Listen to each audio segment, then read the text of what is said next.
Bismillahirrahmanirrahim. Assalamualaikum warahmatullahi wabarakatuh. Selamat pagi Bapak dan Ibu sekalian dan teman-teman sekalian yang saya cintai. Perkenalkan, nama saya Dedi Panjusabdullah. Saya mahasiswa program studi profesi apoteker dari Fakultas Farmasi Universitas Padjadjaran. Pertama-tama, jadi saya ingin perkenalkan mengenai salah satu upaya model pencegahan COVID-19 di poster ini, yang dimana untuk upaya pencegahan COVID-19 ini ada beberapa cara ya yang bisa dilakukan. Sesungguhnya pertama, konsumsi makanan yang teratur, yaitu nutrisi yang cukup sesuai dengan panduan WHO. Kemudian yang kedua yaitu memakai masker yang benar dan tepat ya pada saat keluar rumah, dan juga membuangnya untuk masker yang sekali pakai. Lalu menjaga jarak pada saat di era ini, apalagi di era new normal ini, perlu menjaga jarak yaitu minimal 1-2 meter. Kemudian pada saat batuk harus menggunakan lengan ya, pada saat batuk atau bersin menggunakan lengan untuk mencegah penyebaran, dan juga perlu lakukan isolasi apabila ada bepergian dari tempat yang zona merah yaitu 14 hari. Satu lagi itu mencuci tangan. Nah, ini tidak kalah pentingnya untuk mencuci tangan yang benar itu. Yang lama waktu mencuci tangan itu sekitar 40-60 detik ya menurut panduan WHO. Nah, seberapa penting sih cuci tangan itu?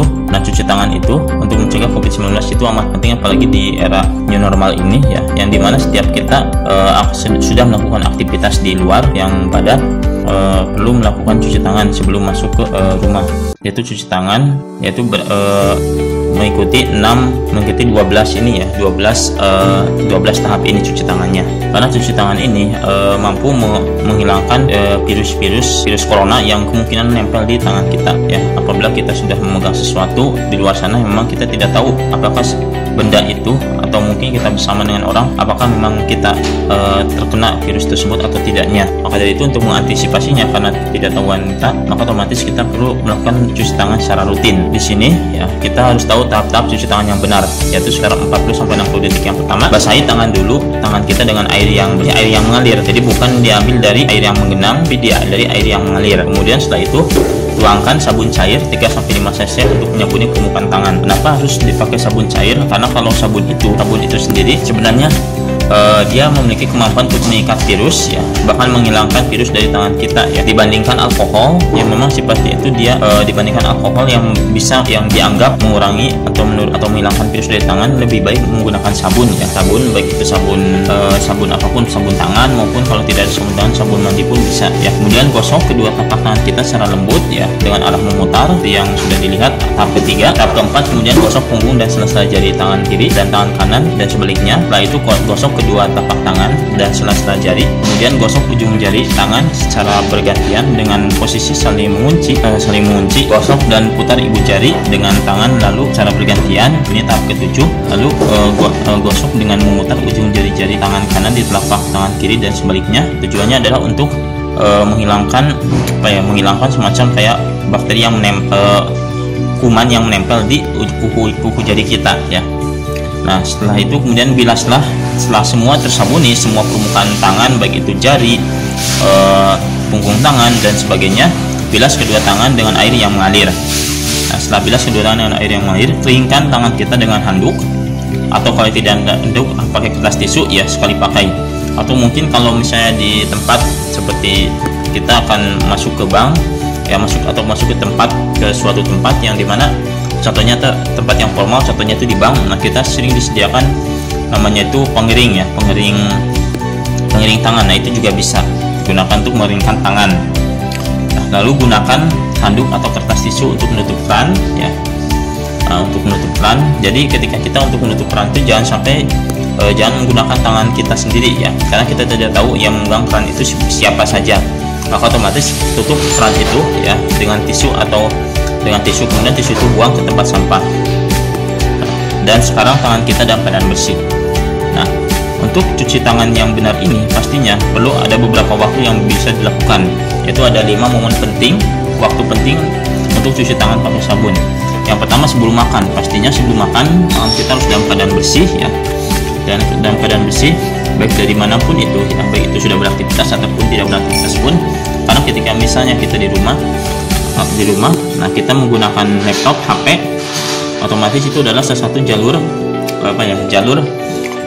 penyebaran virus tersebut ya, bisa dari laptop, bisa dari HP. Nah nanti ketika kita akan makan, maka kita cuci tangan terlebih dahulu ya, untuk menjaga penyebaran virus tersebut.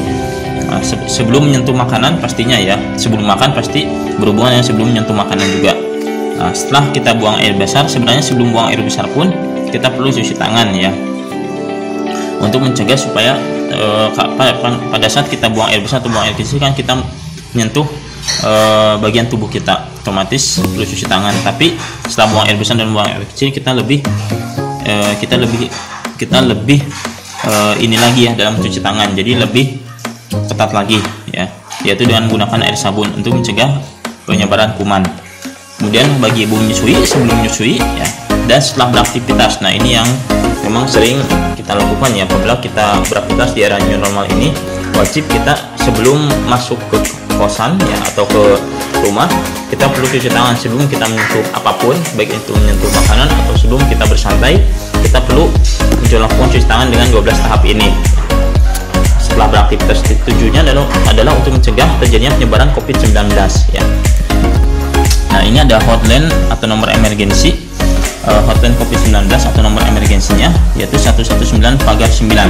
Ini bisa dihubungi ketika Anda menginginkan informasi yang lebih jelas lagi terkait dengan informasi terkait COVID-19 di yang terupdate ya, yang terupdate di masa sekarang, yaitu di era new normal ini. Semoga apa yang saya sampaikan untuk materi dalam upaya mencegah COVID-19 ini bisa diterima dengan baik, dan semoga kita semua terhindar dari wabah COVID-19 ya. Mari kita bersama-sama untuk melawan pandemi COVID-19 dalam upaya pencegahan COVID-19. Semoga kita semua bisa terhindar dari virus corona ya. Dan semoga keadaan sekarang ini di era new normal ini kondisinya semakin membaik. Amin ya robbal alamin. Sekian informasi yang saya sampaikan. Mohon maaf apabila terdapat kesalahan. Wassalamualaikum warahmatullahi wabarakatuh.